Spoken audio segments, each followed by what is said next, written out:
Hi there, I'm Beth, and I've just received this blank resin QBABY head and ball jointed body.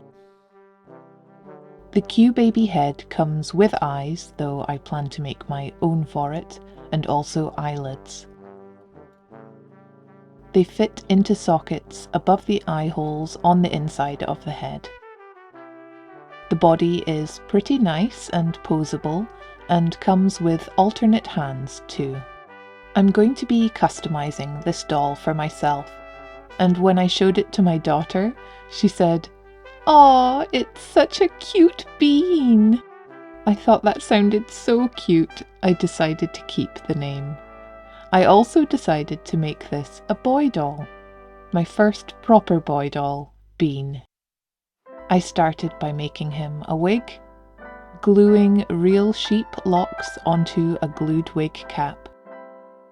I wanted to add more warm tones, so decided to try airbrushing paint lightly onto the short hairs.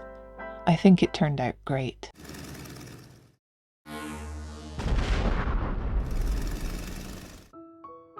I removed the head and hands from the body and prepared to clean and base coat them for colouring. I sprayed all the pieces with Mr. Super Clear and looked out my chalk pastels, watercolour pencils and soft makeup brushes. I started by applying pastel for the eyebrows. I kept the wig on to get my positioning right and refined the edges of the pastel using a putty eraser. I added some blush to the chin, nose and cheeks too.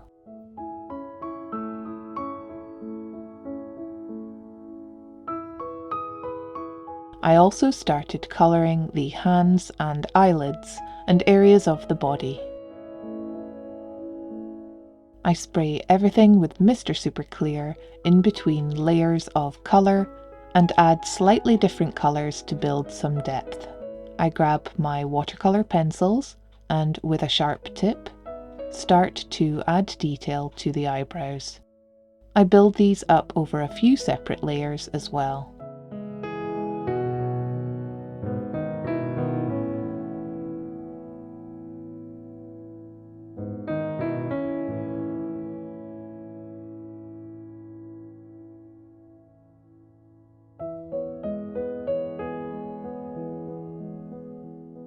Once I'm happy with the eyebrows, I add some darker colour to the mouth and nose, and then I start adding freckles.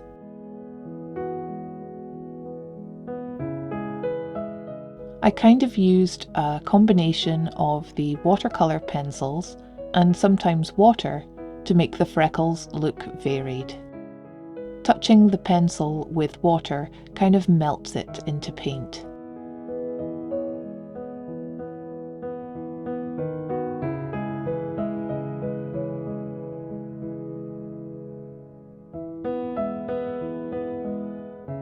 After a couple more finishing touches, I added eyelashes to the eyelids.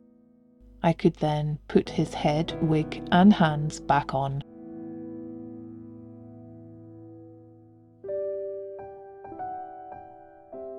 I even painted little nails onto his fingers and toes.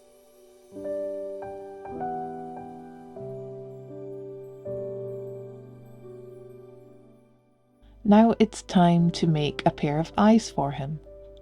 I'm using UV resin tinted with white acrylic paint, which I'll put into this 16mm spherical mould. This is an example of one I made before.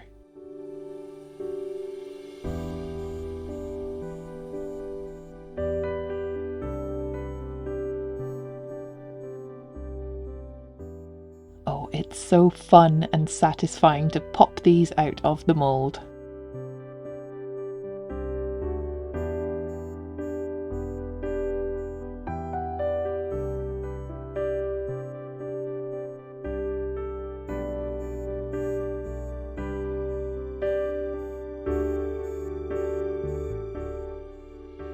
Wearing a mask, I use my Dremel to sand down the stems.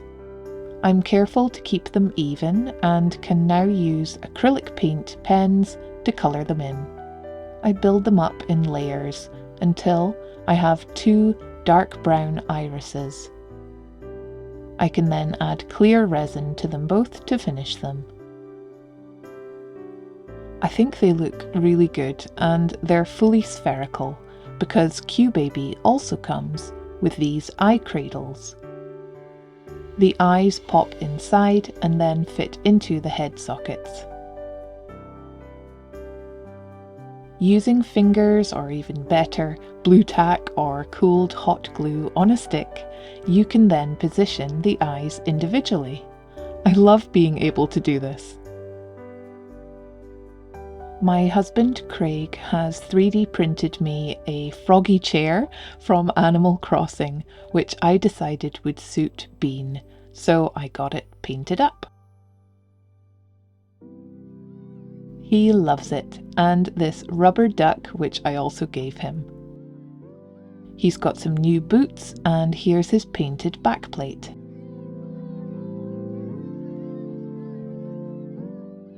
Now he needs some clothes of his own. I use velour fabric and made alterations to a Hanon pattern for Blythe.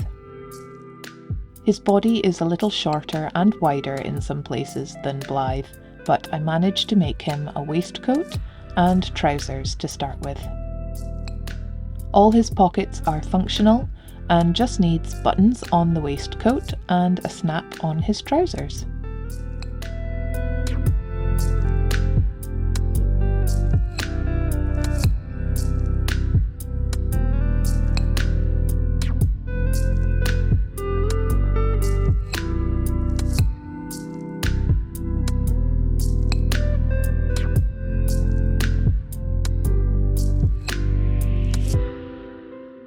I added a patch to one knee and a little buckle to the trousers front. I want this to be kind of a formal outfit, so next I'll make him a nice shirt. I make alterations to another Hanon Blythe sewing pattern and use brown and green cotton along with lace trim.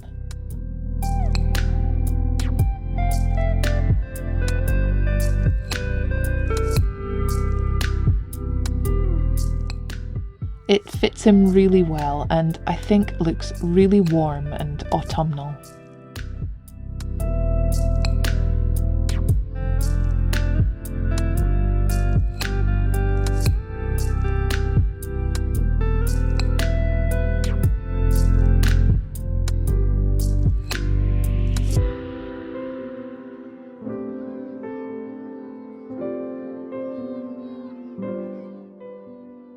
Well, here's my new little boy Bean. I want to make him a dungarees clothing set as well soon, and see if he can borrow any other Blythe-sized things. I hope you enjoyed seeing him come to life. I want to take him out and about to take photos sometime too. Before I go, I just wanted to share this lovely photo from Griffsue1 on Instagram. Susan made this super cute shirt dress using my pattern, and this was only her second time doing hand sewing. I think she deserves some praise for a great job. Also, Lady Jo 1957 used the shirt dress pattern in putting together this awesome pair of outfits. They are students from the Beauxbaton Academy of Magic. Loved these.